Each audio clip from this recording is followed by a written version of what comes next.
Hello, everybody. Linda Bloom here with Bloom Talk today. I'm here by myself because my honey Charlie has gone off on a retreat with his men's group. They do that once a year and they go off and sequester themselves away in the mountains for a few days. And he always comes back just sweet as sugar and appreciating me after he's been away for a while. So I wish him well in his retreat. What we're looking into today is one of the most frequently asked questions that we get from people in our network is, do relationships really have to be so hard? Do they really have to be this hard? And the answer is no, they don't always have to be so hard, but it's likely that if you commit yourself to having a great relationship, there are going to be periods of time where it's going to be really hard. Sometimes shockingly hard. And, that's just how it is. Maria Rainier Rilke says 100 years ago that the most difficult thing that we do in life is to become a more loving person. Of all the things that we do, this is perhaps the most challenging of all. And I consider Rilke to be a real wise man, a spiritually evolved man.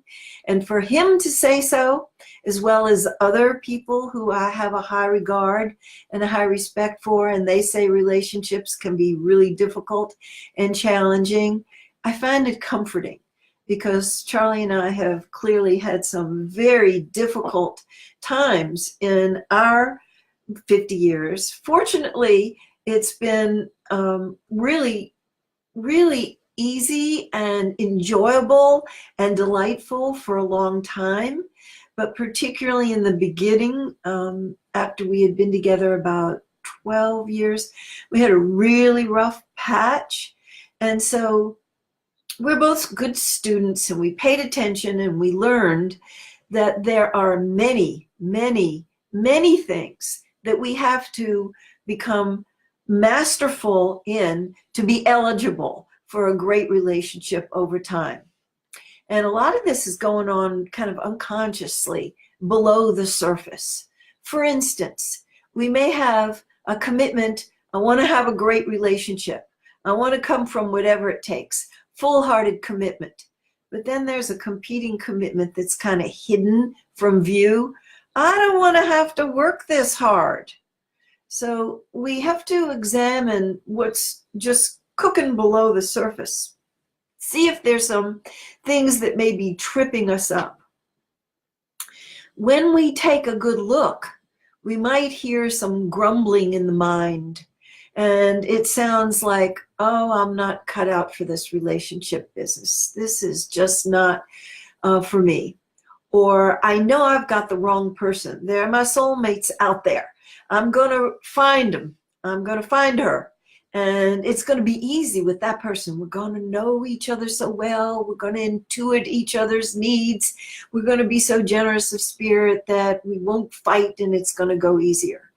And, some people give up a relationship when it gets difficult because they're sure there's somebody better out there. Occasionally there is. Often we take our same unresolved issues with us and play it out again and again and again.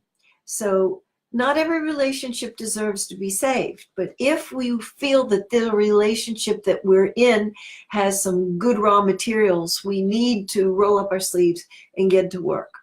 To use another metaphor, trying to get to the destination of having a great relationship with no map. We're just going to be confused and we're going to wander around, and we may wander around in circles, and it will be tiring, exhausting, and unfulfilling. So there are people who really know the territory very well and can give us some directions, offer us a map. But one of the things that can trip us up is we feel ashamed to admit how confused we are and how lost we are. So we don't stop to ask for directions. And if you've listened to some of my talks before, you know that it breaks my heart that most of the people who get divorced don't even have one marriage counseling session. because I think that some of those people did have the good raw materials and they just didn't get the good help that they needed. So if you consult with somebody who's wiser, more experienced, and knows the territory, one of the things that they're going to tell you is it has less to do with the other person and more to do with us. We may have beliefs that are tripping us up. We wrote a whole book on 39 myths. Do you know, one of them is happily ever after. You know, the myth of happily ever after, that just because we love each other, it should all flow from that. No, there's some work involved. And finding out what the work is every person and every couple's challenge, because it's individual for every person and every couple. So you can't get a manual or instruction book put in your hands and live out of that. You have to individualize and tailor it just to fit you and your needs and your style and your history and your goals and your values. So there's work involved with a lot of people have traumas in their past. A lot of it's from childhood wounds. You may have experienced abandonment. There may have been addiction in your family. They may not have been very mature, the parents. And so we all bring some level of unfinished business into the present relationship. And there's nothing like a committed partnership that's going to flow that stuff up to the surface where we can work with it. And some people have so much unfinished business from their past, both childhood issues and sometimes adult traumas from their past, that they keep getting triggered. I refer to those as the sore spots, that we come into the relationship with places that are sore and unhealed from the past. Our partner inadvertently rewounds us in the same place and hits those sore spots. That's a big opportunity to heal them. As an adult, we can speak openly about where the pain is, where the suffering is, where the unfinished business is, and with our maturity and our life experience and our new personal power, we can heal those unhealed places. And for a lot of us, there's a bunch of them, and it's arduous work healing it, enlisting the aid of our partner, sometimes a professional person, women's group, men's group, friends. This all can help us to evolve into who we can be when we're at our best, when we're healed. Here's another big challenge of why it is that it's hard to grow a loving relationship. The best relationships are characterized by two people who are living in integrity. Integer, one. That's what we think and feel and say and do is all lined up as one. Now stop and think about that for a minute. That's a big piece of work.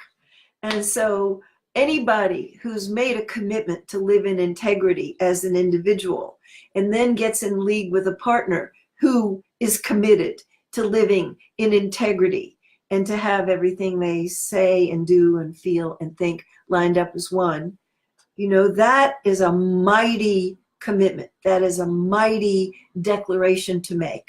And you may spend years working with, mutually supporting each other to live in integrity. There are skills that we often didn't learn, or didn't learn at all, or didn't learn well enough because our family of origin couldn't model good communication skills, emotional honesty, conflict management skills, drawing boundaries well, negotiating for our needs, speaking from our heart and our experience rather than from our head and our opinions. That's often critical. So to learn the skills and to really become proficient masters at these skills, that's a piece of work. Yeah. And we can have successes as we're going along. We don't have to struggle and suffer. It doesn't have to be arduous the whole time, but it's a piece of work to get skilled in these areas that we need to have to be proficient at a great relationship. Then there are qualities that we need to grow.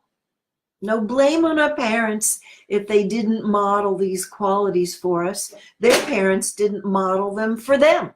If they had known better, they would have taught us better and modeled better. But they were deficient as well. They had a learning deficit as well. But that can stop in this generation. We don't have to hand down yet another learning deficit to our kids. So the qualities that we need to cultivate, to grow stronger in: patience, courage, forgiveness, empathy, self-discipline. These are all characteristics of the most highly evolved and advanced people. To have a contract with our partner that we want to bring out the best in each other and to support each other to evolve these qualities and others: our humor, our playfulness, our commitment, our resilience, all these qualities. This takes years of practice to get really good at them, to evolve into the wise being that we can be. So, this is not a cakewalk. This is, you could say, it's the hardest thing that we do. Now, it isn't really hard for every couple. My sample, is a little skewed because the people who come to the workshops are often in trouble, and the people who come for counseling are often in trouble. Not all of them. Some people come for enrichment to build on what they already know. But I am looking among my friends, and I'm seeing that most people have to work pretty hard. And those people who luck into a relationship where they have a lot of compatibility of values and, their way of being in the world is so in harmony with each other, I feel like they're the exception to the rule. They didn't have to work that hard at creating a great relationship, but I don't think that applies to most of us. I want to assure you that there is immediate gratification and feedback from our effort, from our partner, that we're really moving along our growth path. So we don't have to wait for years to experience the benefit of our work. We can experience it right away, feeling more self-trust as we live in integrity, feeling like we're negotiating for our needs when we're courageous enough to bring up the tough subjects, feeling like we've got the skill to be able to repair when the inevitable breakdowns take place. These are all, right now, get to delight in seeing that the relationship is growing. Get to feel a higher level of trust that we can bring up the tough subjects and that we're going to collaborate with goodwill and good faith to find something that can work for both of us. That we are getting stronger in patience and forgiveness and tolerance to be able to work out a relationship where both people's needs can be taken into consideration and that the needs can be addressed and met whenever possible. The goodwill grows, the harmony grows, the trust in our partner and in ourselves grows. And that's a lot. That's becoming the best that we can be. I love what Thich Nhat Hanh says, the Buddhist scholar and teacher. He says the transformation is coming back to our basic nature. It's not changing ourselves into somebody that we're not. It's we came originally as babies and in our early childhood with our essential nature. And then as we got socialized and as we got hurt and disappointed and people betrayed us, they broke promises, we got a defensive pattern, we got crusty. We stopped being as open as we were before. And to do this work, it's very holy work. This is becoming whole once again. Do you see, we retrieve some of those essential parts of us that we had lost for a little while. We're coming back to our basic goodness. So I wish this for all of you who are listening, that you feel inspired to look at your limiting beliefs, to look at your skill set and see what might need to be tooled up to up your game, to be eligible for a great relationship, to examine your level of integrity and tell the truth about that. If it needs to up level some, what areas you need to up level in. Watch your limiting beliefs, the myths that it shouldn't have to be this hard, and I know my soulmate's out there. Take a look at where you may need to put some time and attention. The people who are writing all the best books and teaching all the best courses about positive psychology all say the same thing. All the scholars and teachers who say the highest levels of happiness and well-being come from our closest relationships, particularly marriage. And if we are in a committed partnership or a marriage, this is a direct path to seeing what our work is, to being motivated to do our work, and to up level so that we can have the maximum amount of happiness and well-being. When we do our work to become responsible in all the domains of our life, we get to live in flow state more of the time.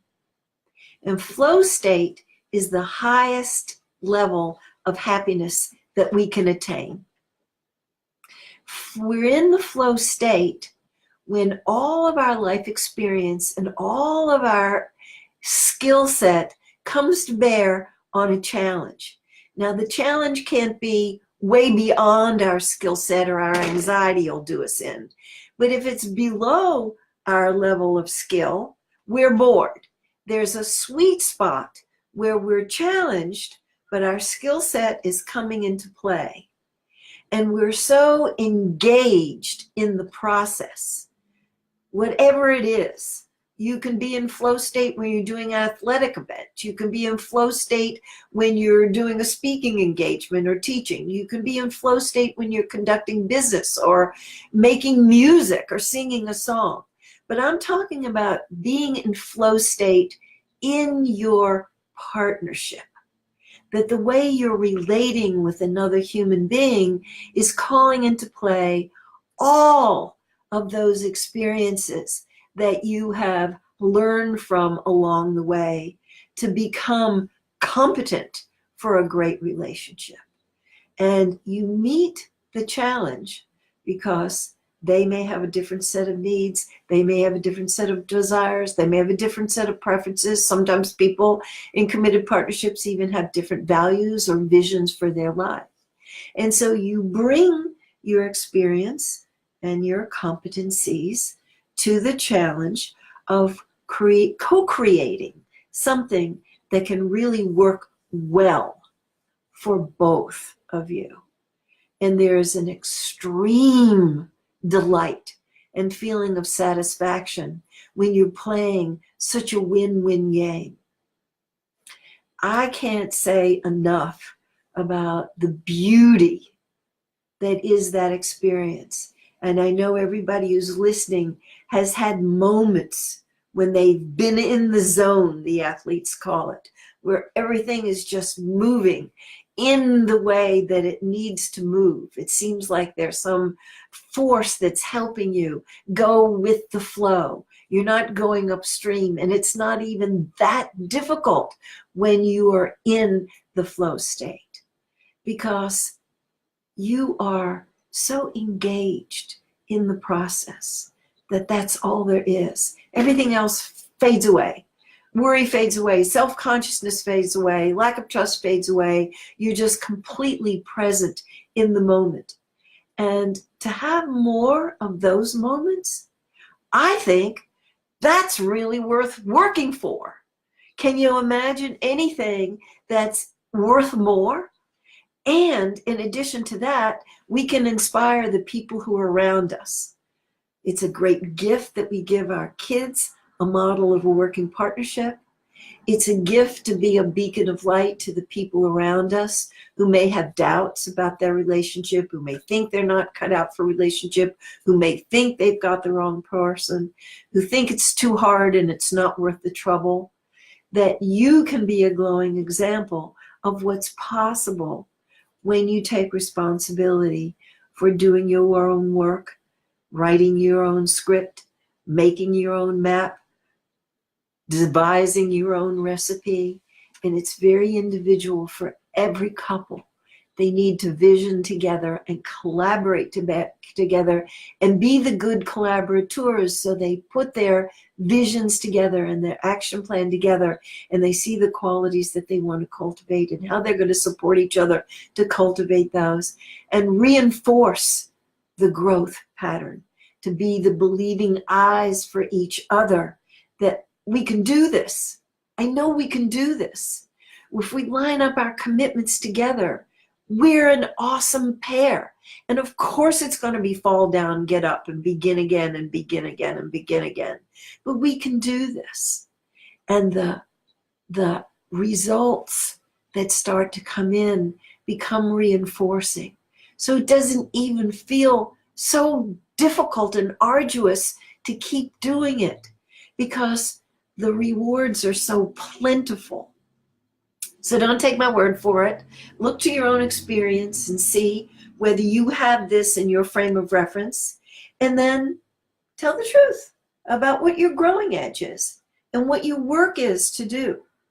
And if you identify what it is, get to work and ask for help in accomplishing whatever it is that you devise is your path, and invite your partner to know very intimately what you are working with and ask for their support and give the support to them in the way that they would like to have it given to them.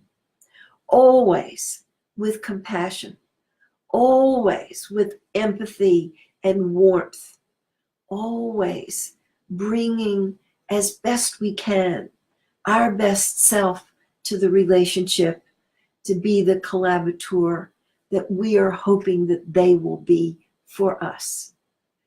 There's one more thing that I want to say, and I feel like there's a cultural overlay. We don't live in an intimacy honoring society. We have to be fierce in our commitment not to go at effect of the prevailing drift that defines success in life as money, status, power, and influence. I don't define it that way. I define success in life as having deep and meaningful, satisfying, loving relationships with our partner, with our kids, with our grandkids, with our extended family, with our friends, with our family of choice.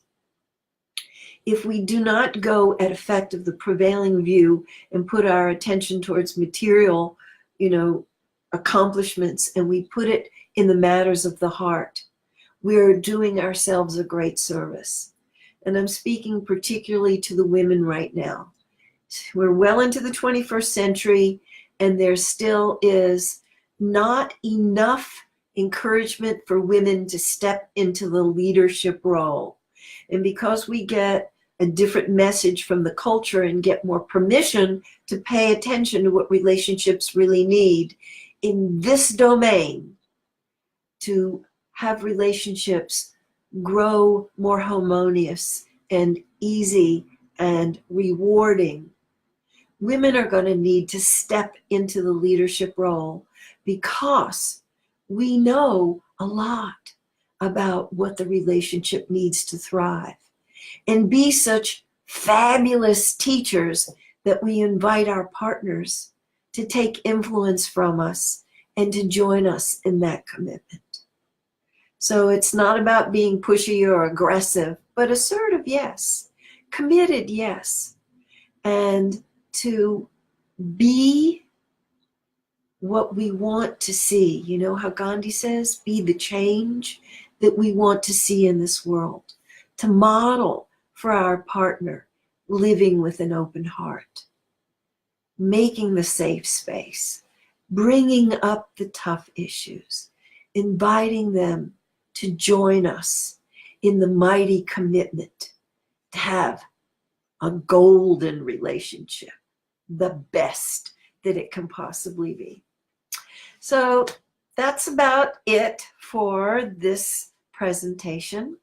I hope you're inspired and motivated to go for the gold. Don't be shy to ask for help if you need it. Charlie and I are going to be teaching 2 classes. We're going to be teaching one in March at Esalen and Big Sur, and one in April at Multiversity in Scotts Valley, the brand new beautiful personal growth center that's just been open about a year and a half. And if we can be of help to you, don't hesitate to come to our class. We have a great time and we cram a lot of value. If you're not on our email list, come on and get on the email list. We send out a booster shot of inspiration once a month. And you can always use more inspiration to fuel your journey.